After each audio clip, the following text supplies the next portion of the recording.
All right, it's close enough. Let's do this. Hello, everyone. Welcome to Girl by Moonlight Designing with me. I'm Andrew, and this is my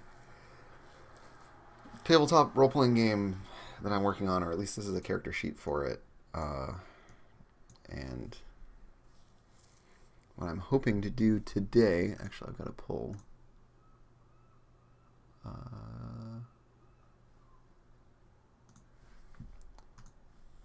Sorry, I've got to fetch another part of this.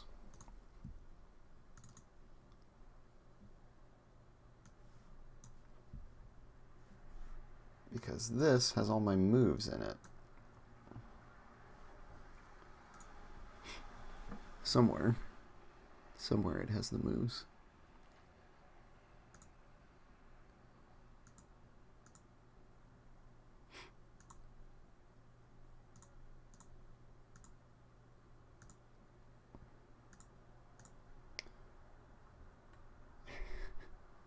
I'm so organized, don't worry.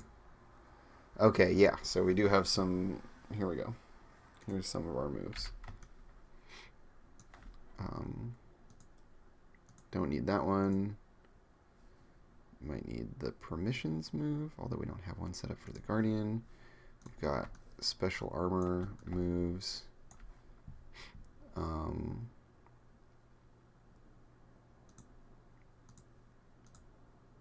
Yeah, okay, cool. Cool.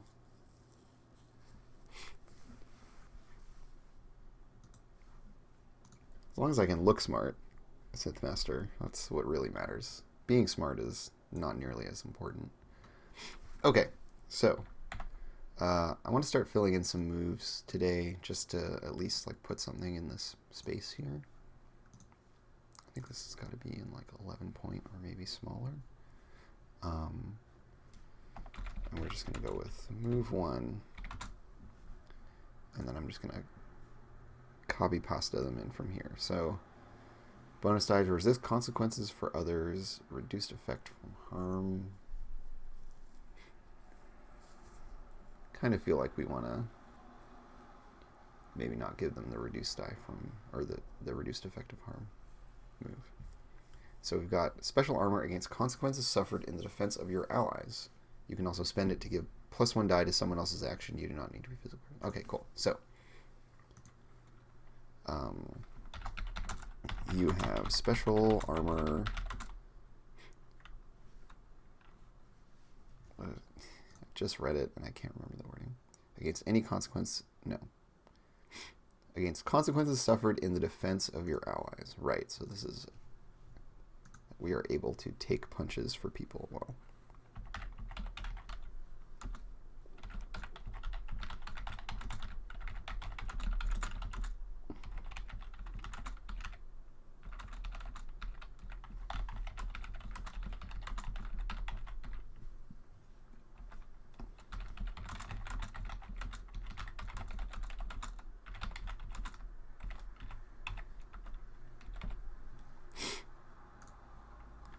You can also spend it to give +1 die to someone else's action. You do not need to be physically present to do this. Cool.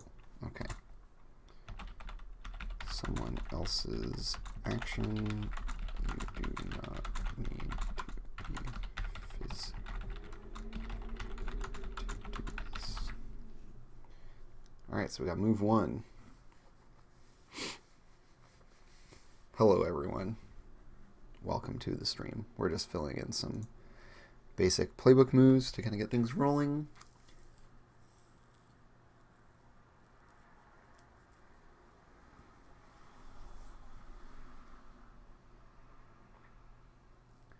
See, giving them the special armor for essentially the same thing that this one is suggesting doing a bonus die for. Meh. So maybe the reduced effect from harm is the way to go.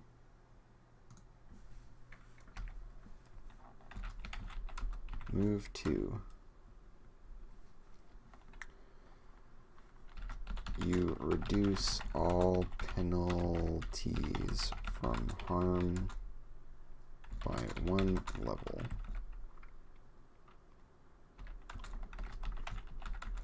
for harm still fatal. I believe that's just a straight rip from Blades. Pretty sure the Hound just has that move. Oh, I want the sheets.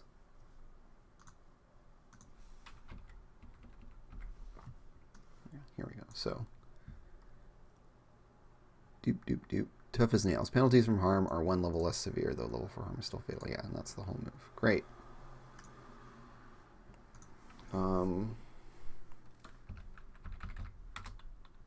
Let's give these a little space.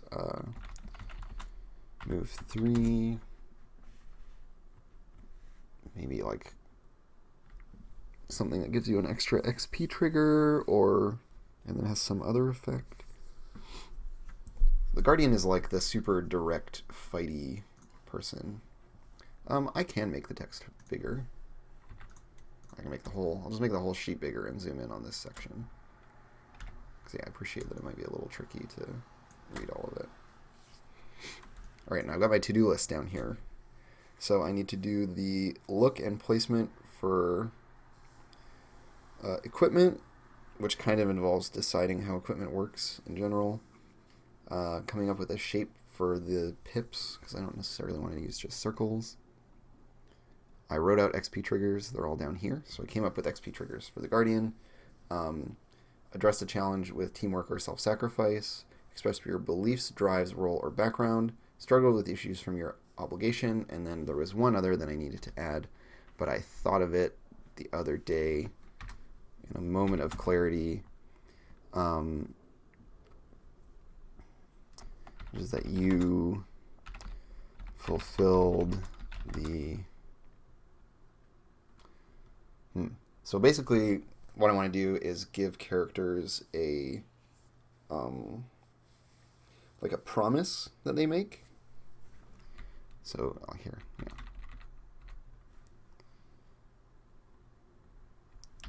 So you fulfilled the requirements of your promise. And so essentially, like the Guardian's promise would be about protecting people. And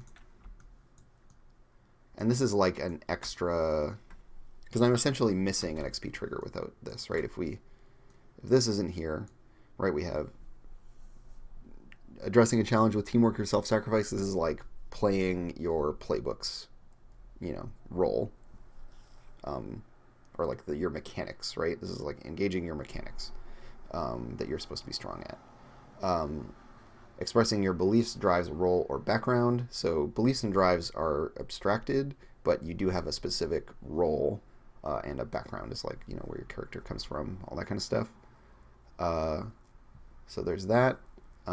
Struggled with issues from your obligation is pretty straightforward. This is like the vice equivalent. And then fulfill the requirements of your promise is one that I want to add because we don't have trauma. So we need to fill up that gap, I feel like. And so that's why I want to add something called a promise. So I'm going to make another one of these lines here.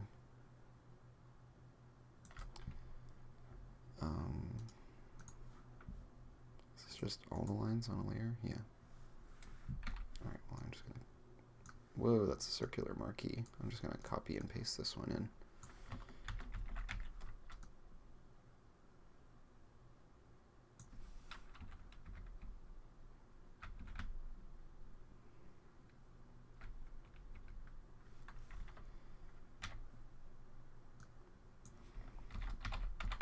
Promises. I think there's room for there to be multiple promises.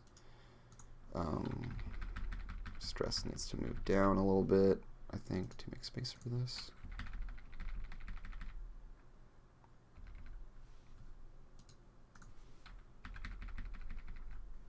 So I want to get the spacing correct. Looks good. Merge that into lines. this line is basically just a placeholder for where my stress track is going to be. It seems a little crowded. Might move stress over here. Just put it in the similar space to harm, stress. This could make sense. Seems somewhat reasonable.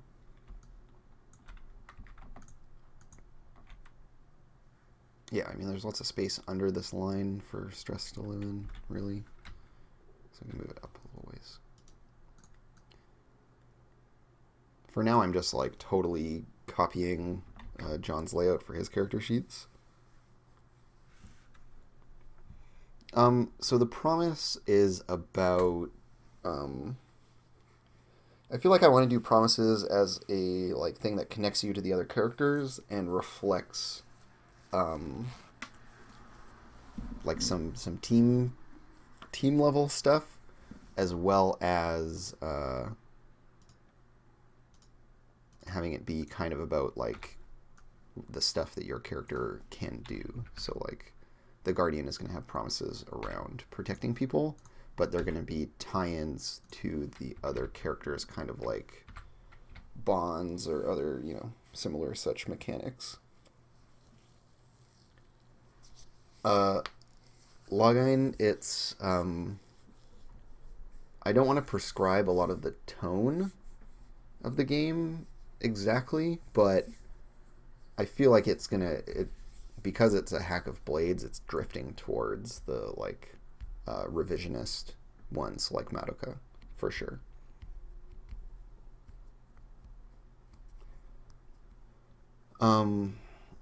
So at this point, I'm just trying to get like layout and some of the other kind of core stuff figured out, which is why I'm just doing this one playbook. But then once I get this one settled, right, and I come up with like some of these core things, like what the stats are, etc., it's pretty easy to do the other playbooks. The things that are going to change across playbooks are the XP triggers, potentially this like gear section, which I'm still trying to figure out. The gather information questions are going to be a little bit different, and then your moves are going to be different. So as a counterpoint to the Guardians, because the Guardians are really going to have really like basic promise, but the like fusion-y playbook is going to have something, you know, relating to like the relationship that they are, but then also maybe framing that against some of the other characters, stuff like that. So that's what I'm thinking with promises. I'm going to detail these out a little more later, but I just want to give people more things to play into, given that I'm pulling trauma completely out of the game. So I cannot boost my voice volume any more than it is now, unfortunately. So Ringsong 88, you might just need to like turn Twitch up or something. But yeah, that's kind of where we're at right now in the like broader picture stuff. We've got our stat categories mostly figured out. I have some question marks. I'm going to make a decision here. I think investigate is specifically the word I want for that stat. I feel like endure is not active enough, and I need to find something better for this stat, or action, really, is what I should call them. Because endure is very... It's not that enduring things isn't something the characters are going to do, it's that the way that they're going to do that is by rolling resistance rolls. Like, it's just not... It's not something that falls under this category of an action, so I need to replace this. And then perceive, I'm still on the fence about. Persevere is a good suggestion for the kinds of stuff that this move would be about. Maybe. I gotta think about it. Persevere is definitely a good thought, Sith Master, something kind of like that. So I did one playtest way back when I just had a set of like basic Apocalypse World style moves, and I was really unhappy with the direction that it was taking, and like the playtest didn't go well, um, and all that kind of stuff. There were like some really big glaring problems, and so I like tried to progress along that track for a little while, and then I totally like gutted it and started over as a Blades hack. Um, yeah, it's tricky with sound stuff. Some people are talking about like some sound stuff. It's really hard because like I can control my setup, but then how it interacts with your setup is that's totally out of my hands, and that's one of the many complicating factors of streaming. Is just like you can't guarantee that you're gonna get all your sound and video and everything 100% right for everyone. So I apologize if anyone's having trouble with volume. Um, I try to speak clearly at the very least. Um, and not to single anyone out as being like, you're the weirdo with bad sound. So I've got a couple moves in, and this is enough for a start, at least, to kind of like claim this space. Let me just refer back to what the Blades sheet looks like, the original Blades sheet. I need to just move this up above everything at this point. So we've got our contacts section down here. We've got our XP and triggers. We don't have load or planning, so this is cut. Gather information we've moved up here. Equipment is less of a thing, so we're moving that to the bottom corner, possibly getting rid of it altogether.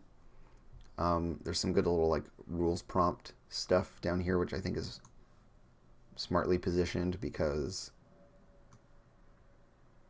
this is the dice, the mechanics right here, so it's nice to have a reminder of like, here's how you can get extra dice. I also need to put the actual pips on for your score in different abilities.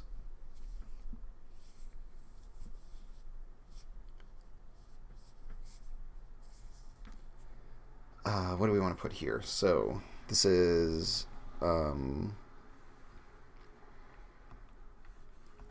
get +1d by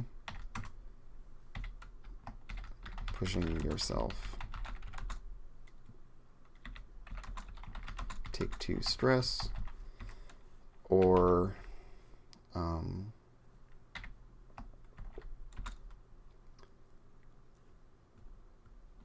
do we just want to call it? I don't want to go with the language of a devil's bargain because that's very like part of like the Blades kind of tone. So just like a dark bargain, I think, is a good place to start.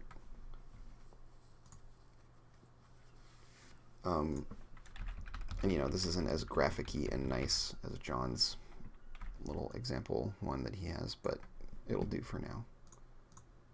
Good enough for Canada, as some of my colleagues used to say at the bike shop. And then what he does, and what I think makes sense given the way that it works, is he justifies everything to the right.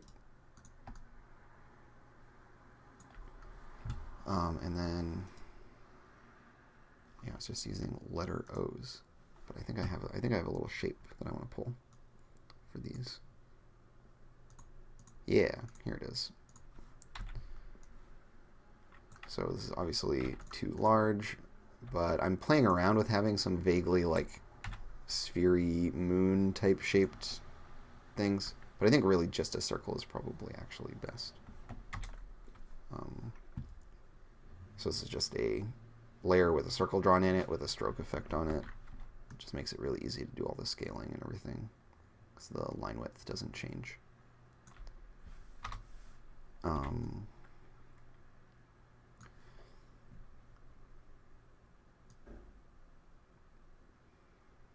just going to bring this up to the top here. I do also really like the look that John does of having these like gray Basically, the way that John uses gray, I think, is really, really brilliant. Just to break up having everything be like black lines on white backgrounds. Um, so I'm just going to make a copy here. Maybe we'll just try it with a gray. So that's too dark. It's got to be this like fairly light gray. So you can draw over it. And let's get some guides in here, because this is very fiddly and specific. I don't really want to do an underline guide. I want to do, I think, a midpoint guide. I guess for him, he's got it stacked above. And John is a graphic designer, so he knows far better than I how to do any of this stuff. So I'm just going to trust in John. So we'll put it just slightly under that line. And then make a copy. So there's going to be a larger space, and then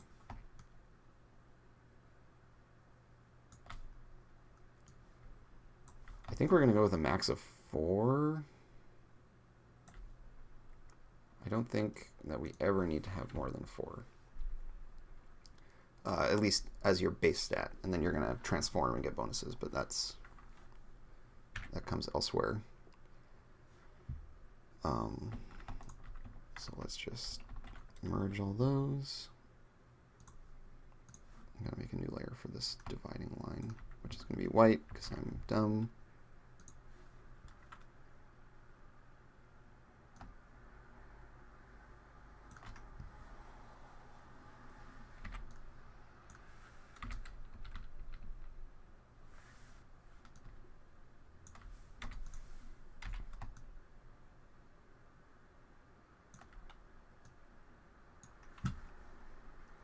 Getting into some very fiddly stuff, but I just want to make this line be... See, I like this spacing up here, so now I just need to kind of... And I'm just eyeballing it, but just want it to protrude a similar amount from the bottom there. Yeah, that feels good. Just cap it at the end there because it was round. I'd rather it just be a box. I might need to... Oops.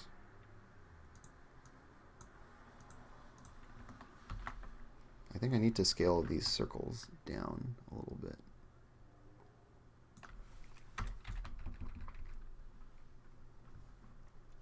And then here we can go...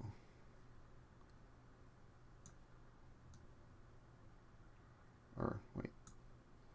Being dumb. We just want to be underneath.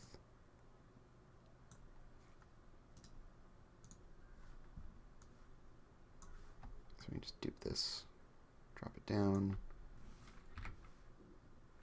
That seems familiar in terms of placement on the line. And I know that this text is all evenly spaced because this needs to go up 1. Yeah, that's looking better.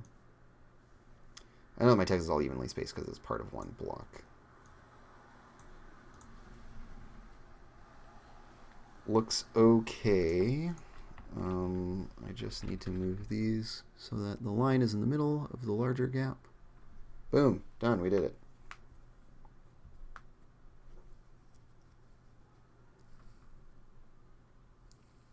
So the whole like tsundere, kudere thing, and moe, it's just ways to kind of broadly lump the actions into categories.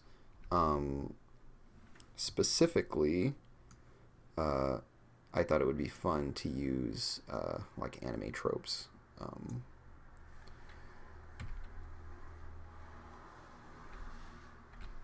I thought it would be fun to use anime tropes as a way of framing that, so because it's a handy referent for people. I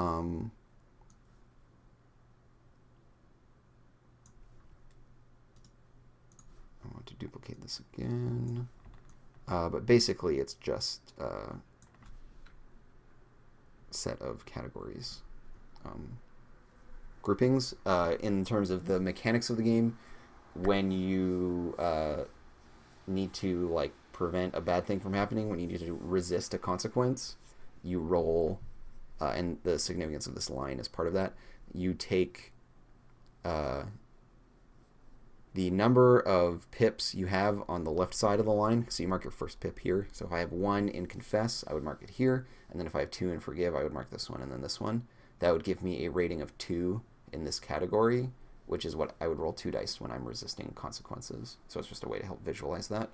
And these I thought were some good kind of general archetypes for magical girls in like the broadest possible strokes.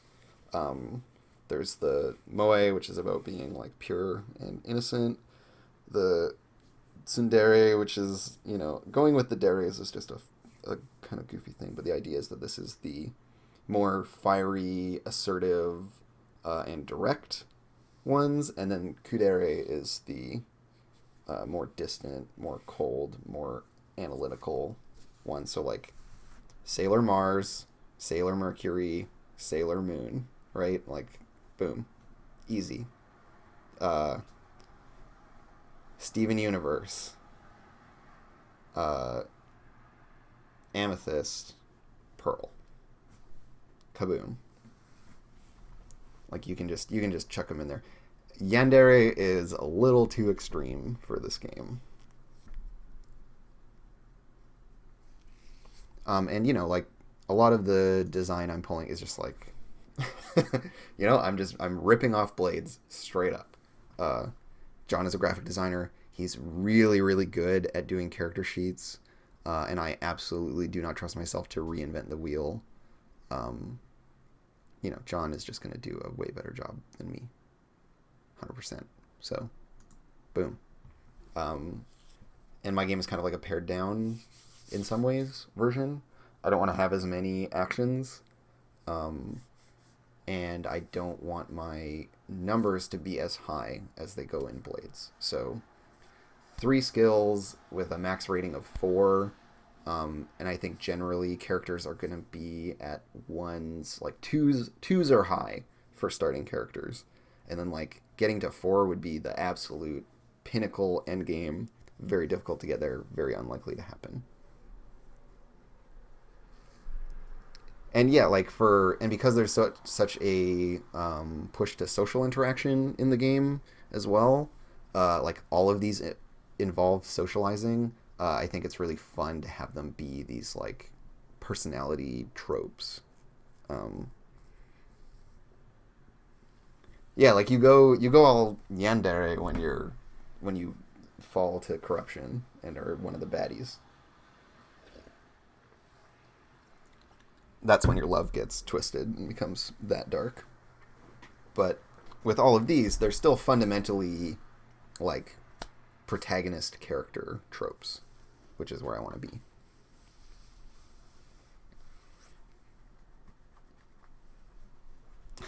And yeah, Sithmaster points out, having a player be like, I resist with tsundere, just makes a lot of sense for what I'm guessing the vibe of the game is going for. I mean, I feel like that would just be very fun to shout out loud, so...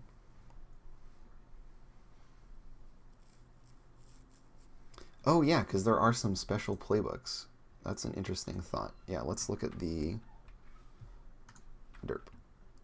Because there's the vampire and the hull,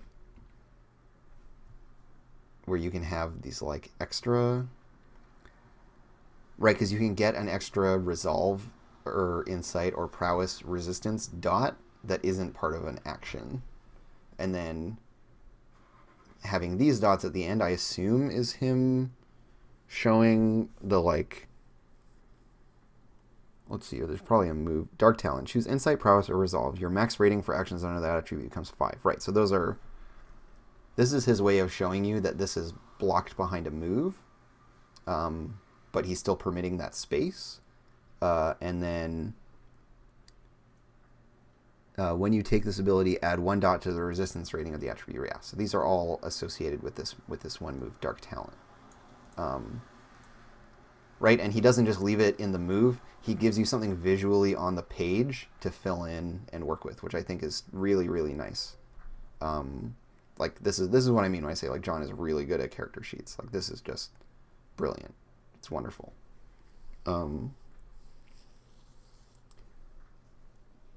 Yeah, so the idea, coming back to our sheet, right, is that like, and I mean, actually, this is something I need to do now. So this is as good a time as any to do this. So I'm just going to lock this layer. This is an absolutely black line. I have a nice dark gray color around here somewhere on this sheet, I swear. Well, we can add it. So I just want to have like a fairly dark fill-in. So quickly going back to the blades sheets, just the basic ones because they're a little easier to start out with. Characters have starting dots for their playbook, so we're going to do this as well. Mine are just going to be 2 stats at 1, or 2 actions at 1. And so for the Guardian, I feel like Defy is definitely one they want to start with. And I feel like maybe they're a Moe Tsundere kind of combo.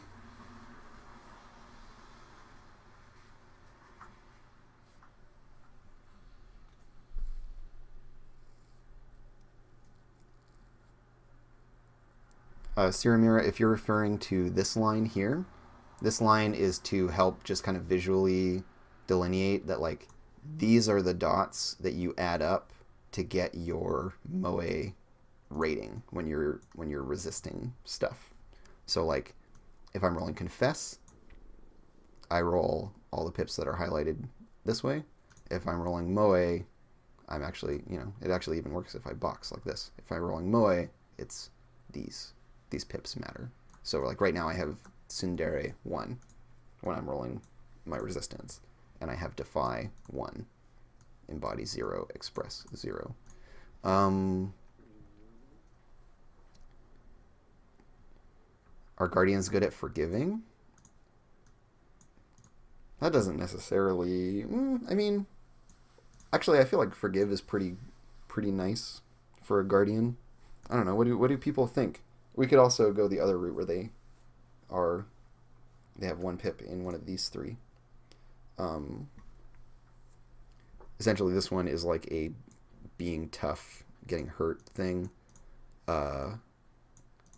Empathize, investigate. They should all be pretty self-evident with the actions. If the actions are not self-evident, if you look at one of these and you're like, what does that mean? Then that means I have made an error. I'm going to wait for chat to catch up, and so I'm just going to position some text. Whoops, because I want everything to line up. Yeah. Seeing Perceive. So an archetypal Guardian, like Sailor Mercury, maybe Sailor Mars, maybe like a kind of a generic like Sailor Scout category. Like they all could be. I mean, there's always going to be the argument like, oh, you could play this character as something else. I feel like Pearl could be a Guardian from Steven Universe. It's kind of just like a core playbook. I mean, right, Troubadour, everyone's going to have like a special armor thing.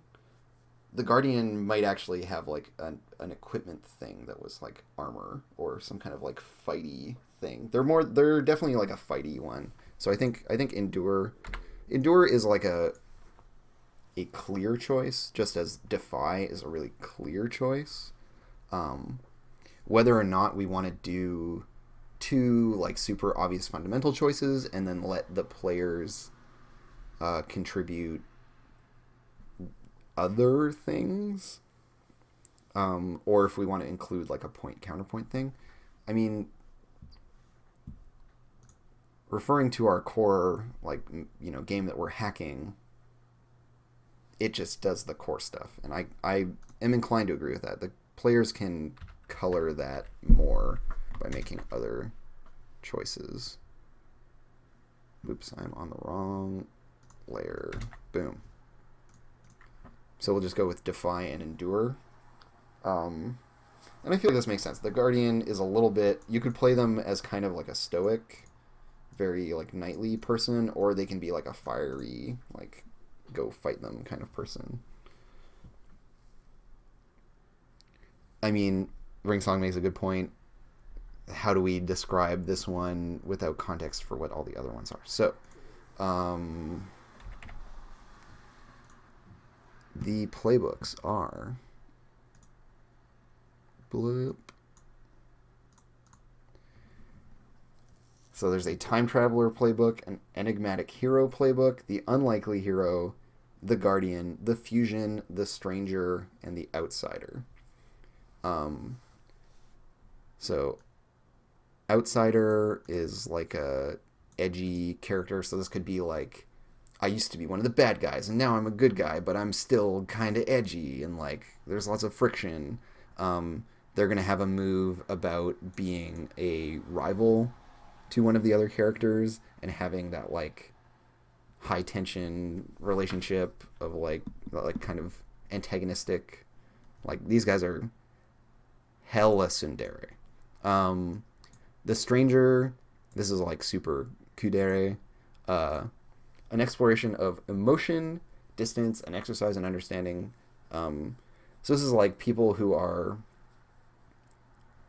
like don't, for whatever reason, be it that they're like literally an alien or a robot, or they're just a person who, has like difficulty interacting with other people or forming connections. This is one of those. But the key to this is that they really want to, but they just don't have the tools, or they have like this different tool set. The fusion is the mega queer, the polyqueer excellence. They're all about relationships and are the most like embodied example of something that is transgressive in the society that we're setting things in.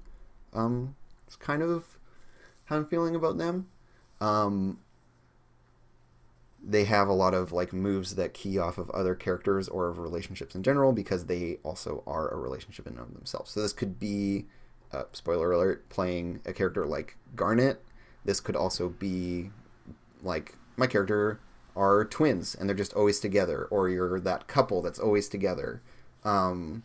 It's like you're playing a character that is composed of other characters, and their relationship is like a big point of emphasis. It's going to be kind of weird and complicated to design around. The promises for it and stuff are going to be really interesting. But I'm really excited at the idea. I'm saving it for late in the day because it's a little bit more complicated. But yeah, like you could, like there are a bunch of different ways you can play any of these. The fusion is just like a straight rip from a show called Steven Universe, which is brilliant and awesome, where the character is like, she's like one person, but she's actually this like magical fusion of two people, in like a Dragon Ball Z kind of style, I guess, as well. But she's just always that. So like Garnet, the character, is composed of these two other people, but they no longer wanted to be independent. They just wanted to be this like one person together, and so they just always are together. Like literally, like they form this other person. And that's an ability that Garnet can also like share with other people. She can like bring other people in. So it's got a lot of interesting like relationship-y stuff. And every now and then it does break down, and you get interesting stories out of that. Alex, I am not going to correct a typo on my notes. I'm just not going to do it. Um, and then the Guardian is like the most straightforward, like power of friendship, direct fight the bad guys character. Um, Definitely about teamwork as well, as a big thing, and like supporting and protecting your allies. The unlikely hero is like, you know, Sailor Moon, or I mean, Steven Universe is also a great unlikely hero. Uh, Klutzy, lovable, like totally inept, whatever, weird, like depends on their friends a lot. But then when in the clutch, when they really need it, they get a bunch of extra big power, and they're the kind of lovable center of the story. And they need to like they need to do the whole like growing pains thing. So they like fail a lot and strive a lot and are vulnerable a lot. Um,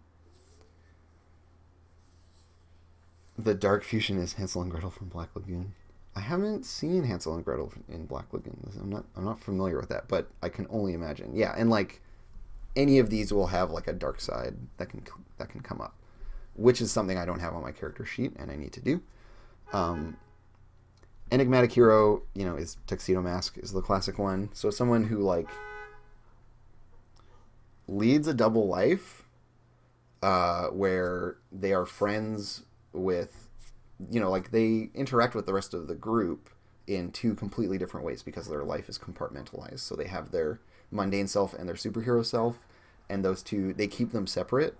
Uh, and so, you know, Sailor Moon and Tuxedo Mask, you know, they like totally love each other, but then Darien and Serena never get along and like pick on each other, right? It's like about having those weird inverted like double life scenarios, and about being like super mysterious and showing up at weird times and that kind of thing. And then the Time Traveler is about having a super asymmetrical relationship to one or more of the characters because you're from their past or their future, and so you have this like weird knowledge about their life or this weird context for their life. And so the playbook is about having like weird uncanny connections with people, and like you knowing things about them that you shouldn't be able to know, and them being able to like know things about you, or like understand you in weird ways. It's kind of about like this weird relationship to the other characters is kind of the main point of emphasis. So, you know, like Usa, when she comes back, it's like your kid from the future time travels back and then starts hanging out with you when you're some like shitty teenager, and they're like a 8-year-old, and it's weird. That's what that playbook's about. And yeah, you got to watch out for the blue-haired ones, as Alex says, because they can always go bad. Typical tsundere hair color, blue, really.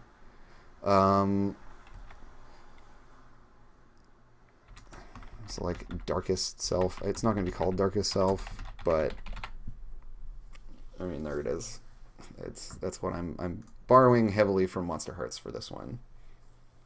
But it's part of how the stress mechanic is going to be different. So instead of in Blades you get trauma when you max out on stress, and then that's like something that carries forward.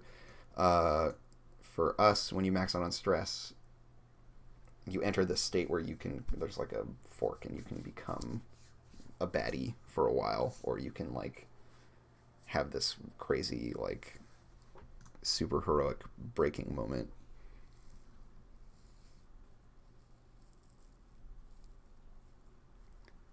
And then, yeah, someone talking in chat is remind me of the fact that like these playbooks are non-unique. So unlike in Apocalypse World, or I think also the Sprawl, this is the case, and certainly in Monster Hearts, there can only ever be one witch and only ever be one driver in the game. I don't care. Like everyone could be the enigmatic hero. They could all like have superhero selves who know each other, but then they all don't know that they're each those people. There could be some weird like dramatic irony bullshit going on. It's fine. You know, everyone can be time travelers.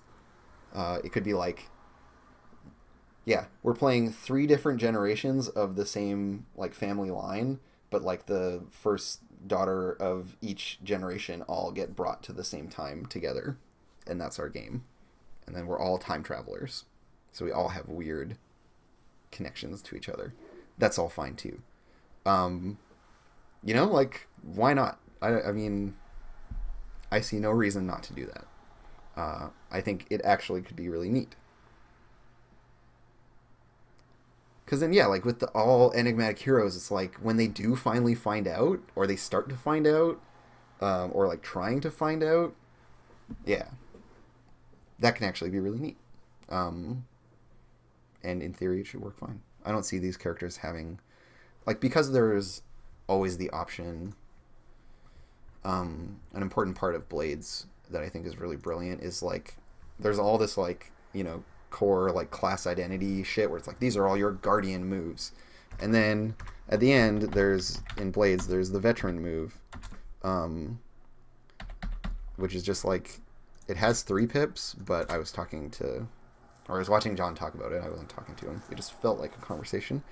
But he was just like, yeah, I mean, you can take the veteran advance as many times as you want. I don't care. You could just like you could play a guardian and have no guardian moves and just take the veteran advance forever and only take moves from other playbooks. It's fine. Fake Alex Blue, I don't necessarily want to talk about the sprawl anymore today. We had a session of the sprawl today where we went we went big on talking about the game and what it's about and why it is the way it is. And I feel like I've kind of talked it to death, but you can watch that on Roll20 Apps YouTube channel. Yeah, because I've just talked that game to death, and it's like the sprawl is very far from what we're trying to do here. Um, Although kind of adjacent in a weird way because it's kind of in a like Blades in the Darkish territory. Um,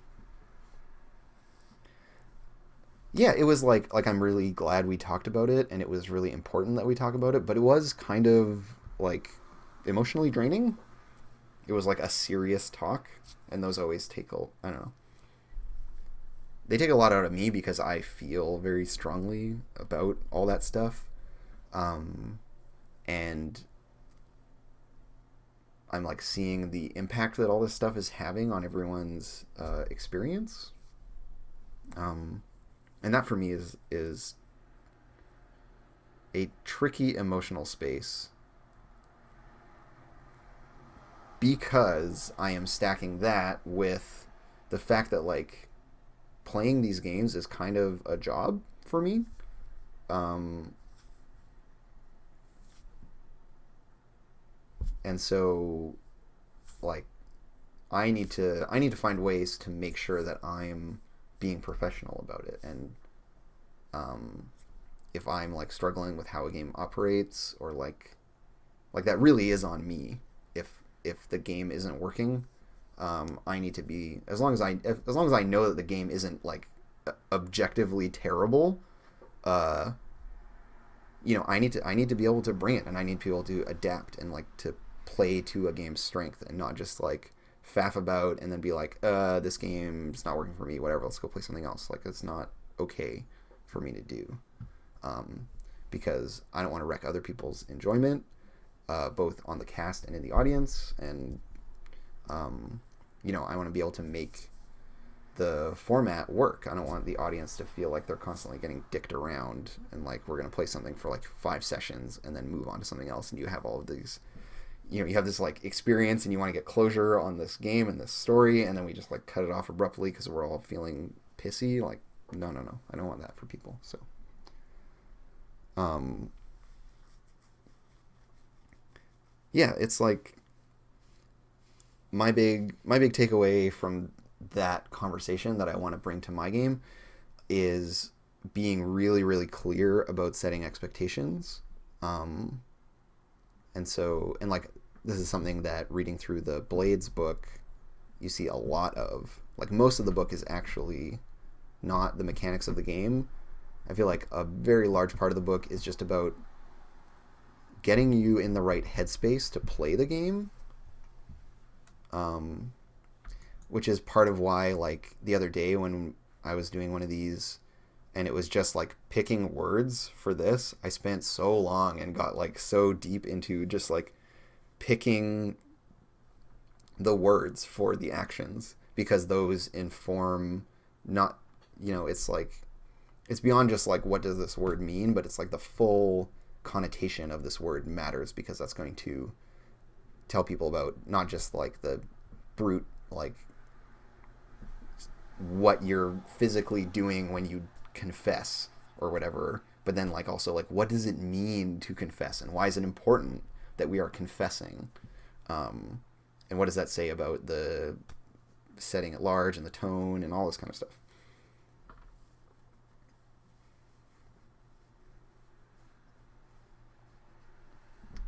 I mean, yeah, Silio Neko, I get a lot of real feelings when I am role playing, um, and on good days that comes out in the performance, um, but on some days it's just like me sitting there like having all these feelings, because I'm a fairly introverted person at the end of the day, um, and so I can't always express them well, or it's just like there's not the screen time for it, and I don't want to just like take the spotlight and just be like, I have these feelings, we need to talk about it for like 3 hours about my feelings. So it's a little bit, you know the necessity of being a good like companion to these other people that you're playing with requires that you give some of that up, which means you just like have to be responsible for your own feelings.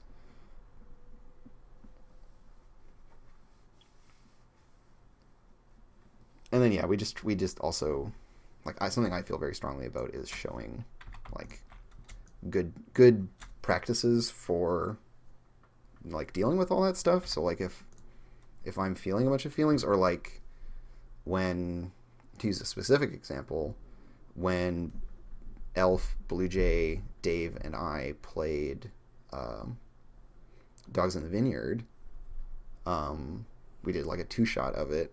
The first day at the end, there was this like really big moment of bleed for Elf, where she like, it wasn't bleed in the traditional sense, but basically like a bunch of stuff happened in the game that was essentially like triggering for Elf, and gave her all this like very big sad feelings, and we tried to just like navigate that in a good way, and like the on the second session was when we actually like talked about it a little bit, because we didn't want to, I mean, that was a little bit beyond the point where we wanted to do it all on screen of like decompressing and figuring that out, but like that kind of stuff happens and you need to be equipped to deal with it in a way that is like kind and respectful for the person who is feeling all these bad feelings, or I say bad but just like sad or whatever feelings, these intense feelings, and like needing to process it, and you want to be there for them.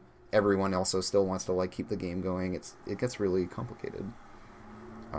So I also want to include some stuff about that when I'm writing a rule book, because I feel like all of that is part of the game. It's all in the game, right? And yeah, like setting expectations, to come back to that, right? Like part of why that moment was really difficult for Elf was that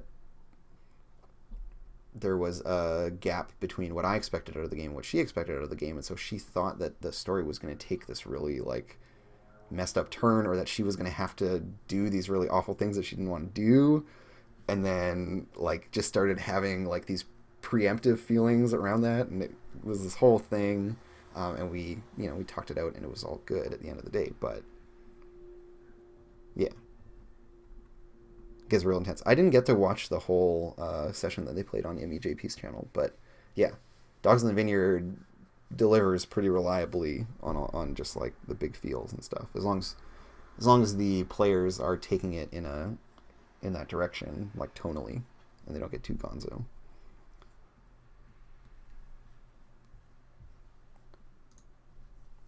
And I mean, and there's always salt too to consider.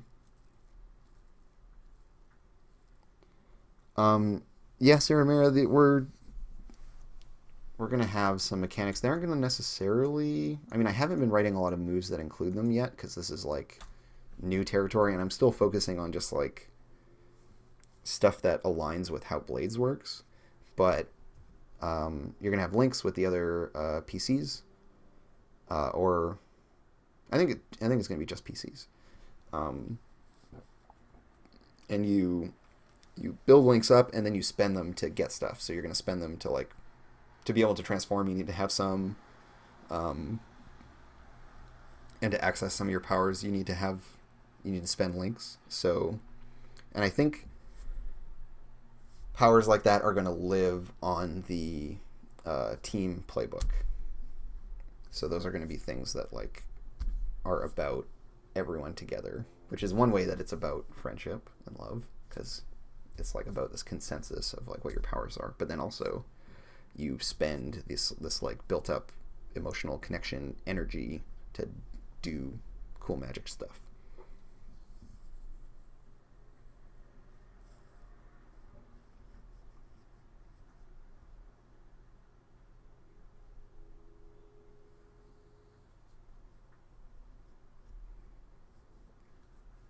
Obligated to play Dogs in the Vineyard eventually. Yeah, yeah, pretty much with that backstory, so mellow.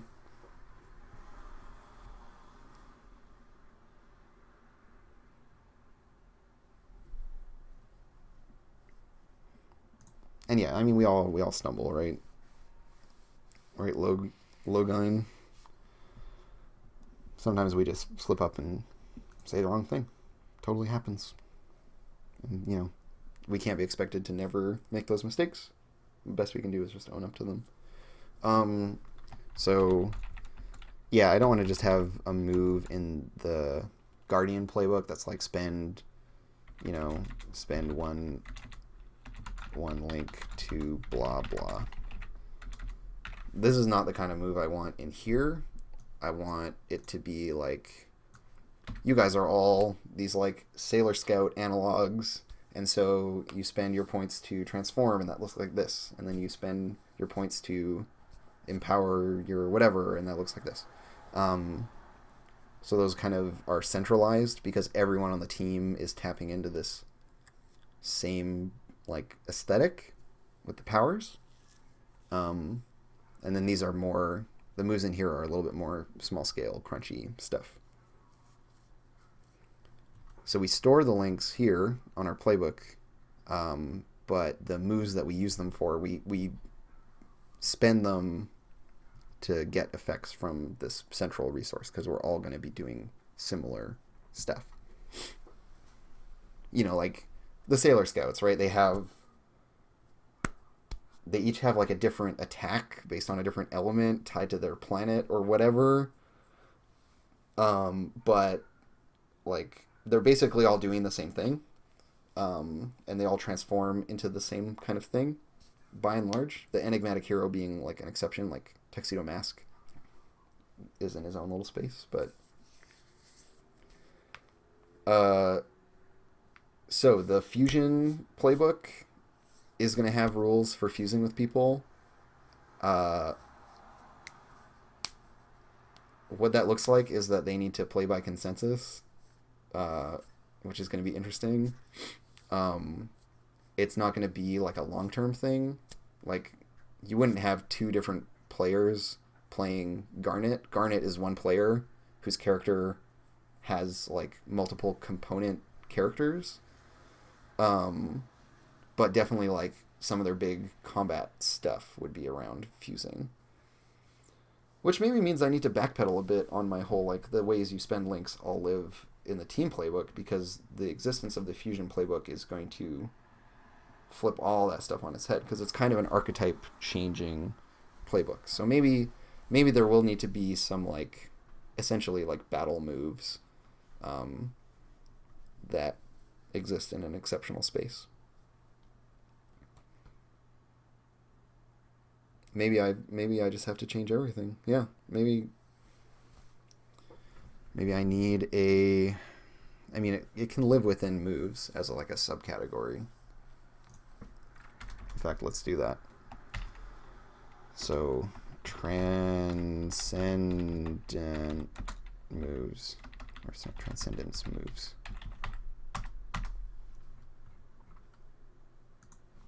And these are like core moves. And like, you know, every character would have like one or two. There wouldn't be a lot necessarily.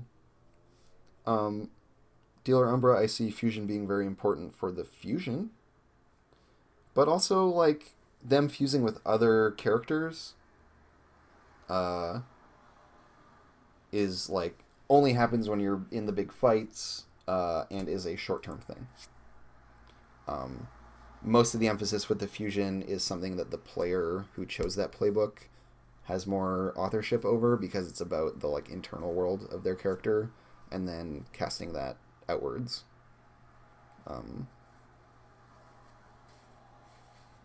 Yeah. But this category does need to exist, because we will have some moves per playbook that require it. So, you know, move 1. I think we're only going to have like 2 moves. Also, what this means overall is that I probably am going to have less. I'm going to have less like core moves than Blades. Because Blades doesn't have this kind of like bifurcation of the mechanics where there's like another mode that you enter into. And so, right, like you just have your 1, 2, 3, 4, 5, 6, 7, 8. You have 8 playbook moves to choose from. We're probably going to be in the like 5 or 6 kind of range.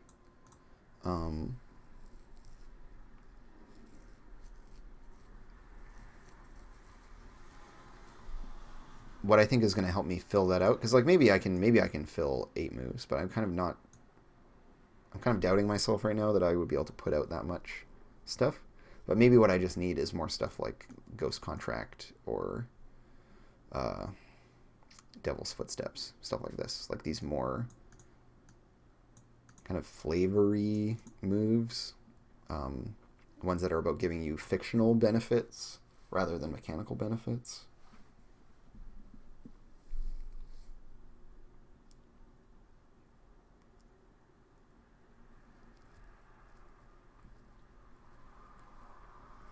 Yeah, Alex, that's like the key quote for Garnet. Absolutely.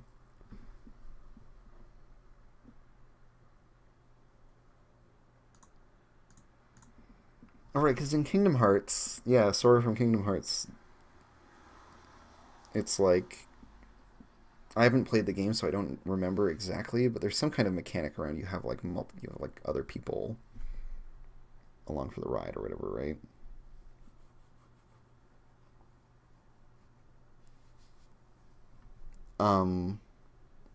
You mean ghost moves from Blades, Dealer Umbra, where it's about like possessing people, basically, or that we function it similarly.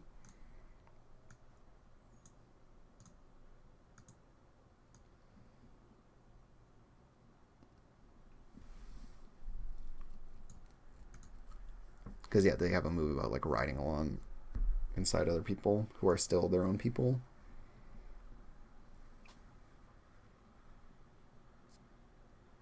Maybe. I'm not 100% there yet. And yeah, like I say, there's all kinds of different ways for you to play this. Like the fusion could be a character who has like someone else's ghost inside their body, or it could be that you're twins, or it could be that you're like a couple who are just always together. But the idea is that you operate as a unit, ultimately.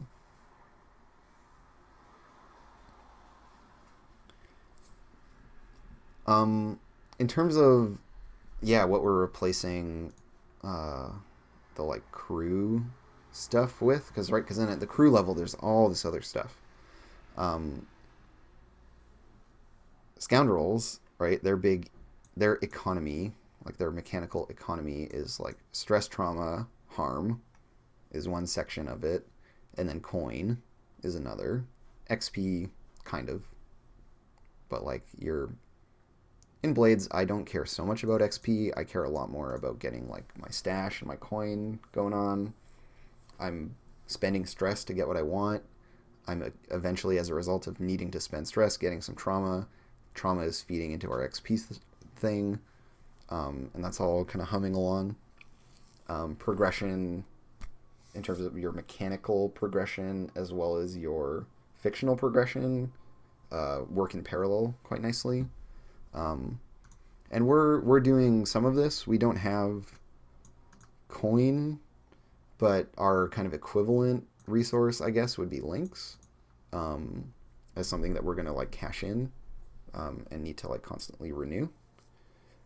We might even have like a threshold system where once you have a certain number of links, you can like lock them in, get some benefit. That could be a thing down the line. We still have harm. We still have stress. Rather than trauma, we have a like fictional consequence thing. So it's kind of like stress feeds into a harm-esque thing. It works a bit more in parallel with that. And you can, succumb to darkness and be a baddie for a while. But what we're really trying to talk about here is we, at the like team level, how much of this progression stuff are we going to get? I can comfortably see this part of like crew XP and moves being a thing, no problem. And even like some hideout upgrades and details, that's very easy to work in.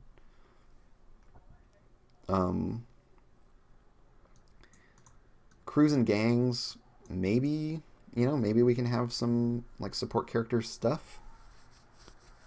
At the very least, cohorts that are like individuals, like not cohorts, experts and stuff would make a lot of sense, like having like a mentor character or like a mascot kind of character. But then coin is gone from this place. I don't see how we would work our links, which is kind of our coin equivalent, into a crew level thing. Heat and wanted level, we could maybe replace with like the attention of the darkness. And there's some like and our coin replacement at the crew level is going to be the investigation track, which is basically connects into the darkness noticing you, and like when you go and fight the baddies and how ready you are kind of relates to those two tracks. This whole turf thing, probably not gonna happen.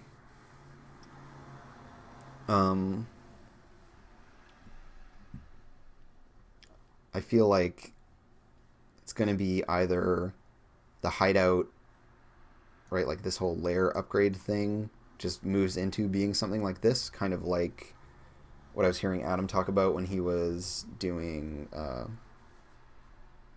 he was talking with John about working on Womb of Night. Is that what his game's called?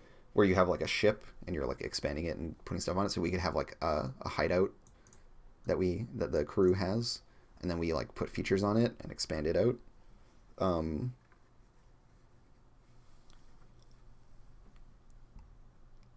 So like like this tier of the game is kind of the more like long form thing, because the character playbook stuff is like mission to mission in scale generally. The crew stuff is the longer arc that those small ones, those episodes, live within. And I would love to have something that gives us that kind of like Sailor Moon Season 1 experience, right? Where at the end they fight a big thing and we like resolve something and then we move on. And so having this stuff tie into that somehow is a thing. So like, we investigate, we fight the things, and maybe having like, we fought a thing, we check off one step on this. It's essentially like a big long project. Like how long are season is. We can kind of set that, and it's like we fight 5 big baddies. We do like 5 fights against baddies, and there's a big baddie that we fight, and that's one season. Some kind of structure like that. I'm hoping to start getting good ideas about. I haven't been devoting a lot of my thinking to it yet, because I want to get the character level stuff working so I can start playtesting that, and then hopefully have that tie into have that like lead me by the nose to some of these mechanics, and also see what the players are kind of interested in getting. But I could see like a little hideout mini game in here, because it's not gonna be like Blades where you're like taking over the whole district or town or whatever, right? Like that's just not core to Magical Girl fiction. But having a sweet clubhouse is totally in line. So, because I love the Crystal Gems Temple from Steven Universe. I think it's really great, and it's an ideal candidate for doing a little like expanded, like add rooms to it, discover a new like sub basement where there's an armory or whatever. All that kind of stuff is totally rad.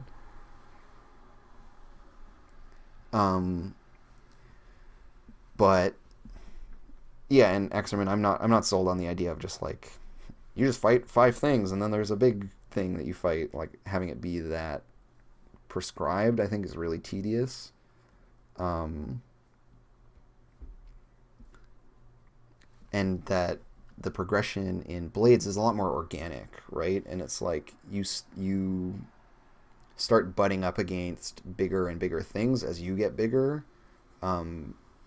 But that happens very naturally because in order to get bigger, you'll have had to eat the smaller things.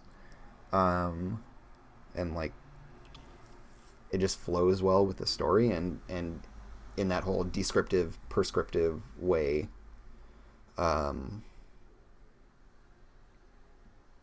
Both like sets the tone and responds to it, and has at least in my experience with the game felt very natural and very fluid, and I would love for something like that to be the case. Otherwise, it's going to all feel very arbitrary. But part of what makes that thing work in Blades is the sandboxy nature of it, and I don't know if I want to have like. I don't think it's suitable to the genre to have that kind of like faction, area control, turf war, like small fish eating small fish until they're big fish thing. I just don't think that suits the genre at all that we're trying to express in this game. So I have to think long and hard about how I'm going to make that work. But the goal is for that kind of like season 1, season 2 TV show thing. That's what I would like. Because, yeah, the sandbox model is really cool and is perfect for Blades, but it doesn't work for our genre here. We have to think of a very different framing.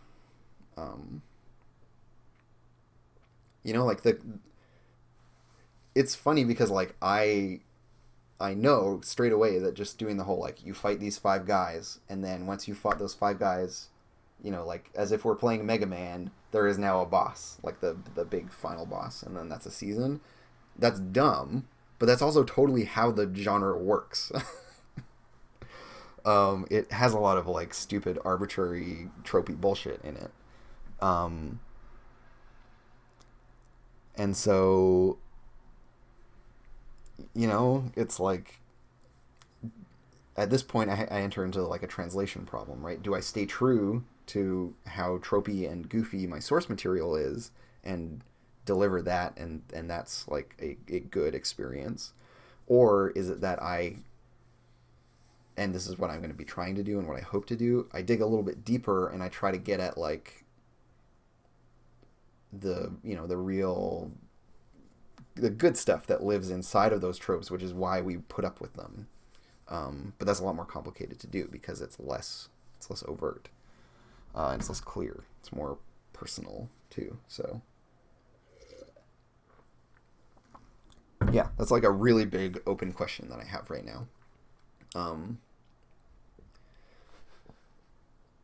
The lazy answer is to just say, well, that's gonna like come out in the wash. People will just play into that as much as they want to or don't. But like I say, I think that's a lazy answer. I mean, you can get away with having your game work that way, but I want to chase trying to deliver something a little bit better, because what I ultimately think those goofy like final boss moments are really about is they're about like the characters having epiphanies where they grow and change. And that the season 1 to season 2 thing, what makes it compelling is that we followed the characters through a given situation and we see them respond to that. That situation plays itself out. There is a real meaningful change that the characters undergo.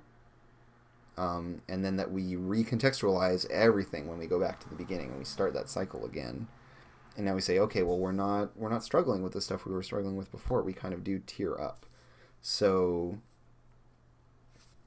like, there is a parallel in there of like the growth of the crew being now the thing you see in children's or in like young adult fiction or whatever, where the show grows with its audience. And so like Avatar: The Last Airbender is a great example of this, where initially they're like quite young and just doing like kid adventure shit, but then as the show goes on, the characters grow along with their audience, and start having like tween and teen problems where they start like falling in love with each other and all this kind of bullshit.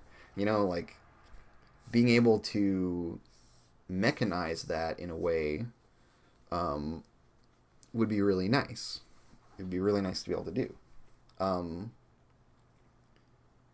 The trick is that like it's easier to do that in standard non consensus built fiction, right? When it's just like, this is just me writing this, because I can just decide that happens and then I tell you about it happening.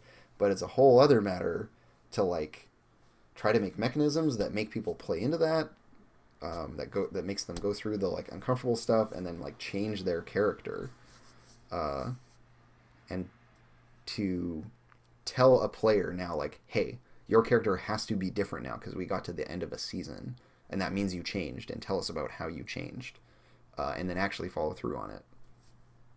That's tricky. Games like Burning Wheel do that with like trait vote, like they have some mechanics around it. There's a fine line about like keeping it loose enough that people can still feel like they're playing and embodying their character without having someone else telling them what to do. So yeah, like it totally parallels with Tears. Like it's there. I can see it in the distance. It's fuzzy, but there is a way that we can incorporate this idea of the like crew progression, and in my mind, it's this idea of like the show, right? Because I do still want to think about this like in that TV show lens, and it's the year on year the show changing to grow up with its audience, and it's not about like tearing up, it's about growing up. And if only I had ever grown up, I might know something about that. So this has been one of the more like talky, soundboardy kind of episodes of this little weekly show, but I hope people still found that compelling, and I hope everyone has some ideas to bring back to whatever projects they're working on. I'm Andrew. You can follow me on Twitter at Commune and Crow, or here on Twitch or on YouTube, wherever you are watching this. I'm doing, as much as I'm able, I'm doing Fridays and Mondays. So I will be here Fridays after our Friday morning Roll20 shows, which run from 11 to 3, so I'm usually streaming at about 4 on Fridays. Mondays, I'm going to start streaming again probably at around 4 o'clock. 3 or 4 o'clock, it depends when I get home from work, that kind of stuff. But I'm going to be doing a little short stream there as well, which is going to be more of this, but a bit more in the tune of like I have done a bunch of stuff and then just like showing what I have done. And then I'm also going to, on the tail end of that, do my Blades in the Dark like prep stuff, because I'm running Blades in the Dark on Distracted Elf's channel on Mondays now. So if anyone's interested in some behind the scenes stuff for that Blades show, if you're following it, feel free to tune into that and watch me set that stuff up and talk about like game shit. It's obviously really, really relevant for me to be running Blades while working on a hack of Blades, and it's been very helpful and informative and let me get my head around things a lot better. Yeah, Sithmaster, I've started GMing it for like the second season, which was a really fun thing to do actually, to like just be like, cool, so Croak, my leech, and Whip, my cutter, are both just like, they're off doing other shit for a while. They're not really participating in the crew's work. Me and Sean just like swapped, and now I'm running it, and he just handed off his notes, and away we go, which was really cool. It's fun to like play in a setting for a while and then like start being behind the curtain and messing with stuff, and then like maybe I'm sure for season 3 I'll go back to playing, if we ever get to a season 3. Now that I'm GMing, the crew is getting its ass beat, so you know it might not make it that far, but it's been really cool, and I encourage you all to try that kind of stuff of like rotating roles out and stuff like that if the game allows for it, which I think a lot of games can accommodate it. Yeah, take care everyone, have a good afternoon, evening, morning, whatever.